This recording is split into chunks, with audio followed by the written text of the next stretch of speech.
A nonviolent vision, exploring the utopian themes of Demolition Man. The 1993 science fiction film Demolition Man depicts a dystopian future society where violence has been all but eliminated. This may sound ideal, but the film shows the dangers of using authoritarian rules and technology to forcibly limit free will and human nature. While the intentions behind the San Angeles society in Demolition Man aim to create peace, the means involve stripping people's freedoms and controlling their behavior against their will. As someone opposed to violence, I do not believe these ends justify the means. Peace should not come through coercion and by removing human liberties. While violence itself should be rejected, so too should an overbearing state that regulates every aspect of life. People must be free to make their own choices, even if that means the possibility of violence existing. A society without moral autonomy is not a model to aspire to. The main character, John Spartan, while flawed in many ways, recognizes that the San Angeles society has gone too far in trying to eliminate violence at any cost. They have done so by neutering human emotions and sexuality and enforcing moral behavior through authoritarian law enforcement. Spartan sees that while this prevents overt violence and crime, it also removes what makes us human. Life is not simply about safety and security, it is also about freedom, passion, agency, and growth. While we can all agree violence itself should be rejected, Demolition Man shows we must be careful not to undermine human dignity and liberty in the process. Rules to promote peace are well-intentioned, but must be balanced with allowing personal choice and responsibility.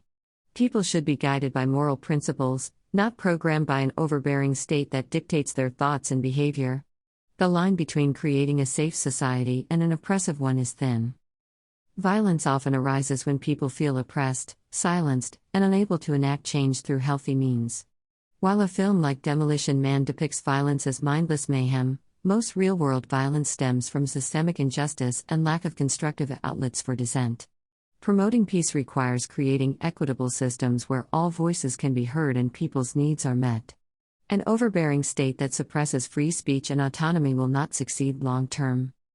Thus, while rules and enforcement have a role to play, true peace comes from creating the conditions where people have agency over their lives and feel invested in society.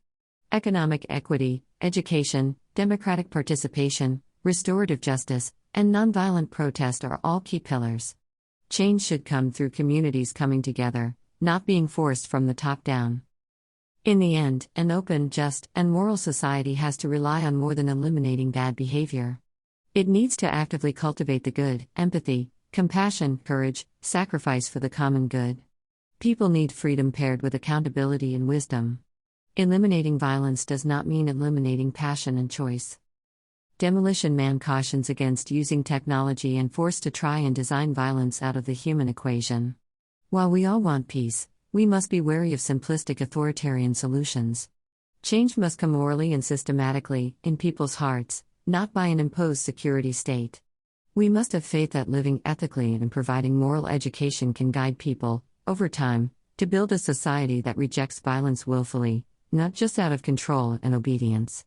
A lasting peace comes from empowering people's best selves, not suppressing their free will. The film's villains show that violence simmers when people lack positive outlets for expression and feel marginalized. A healthy society gives all a voice, not just the elite. People need purpose beyond just consumption and comfort to be fulfilled. And human emotions cannot be bottled up without consequence, they must be channeled constructively. In Demolition Man, John Spartan eventually rebels against the authoritarian utopia he finds himself in. But the way to address the society's flaws is not through his own violence. Rather, it is through demonstrating the values of courage, sacrifice, and leadership to help bring change. He remains true to his principles, while trying to redeem himself from his past violent ways. The path to peace requires moral people willing to speak truth to power, people who will cultivate change through positivity, not force, people who will uphold liberty and justice for all. Violence cannot be allowed, but neither can liberty be sacrificed.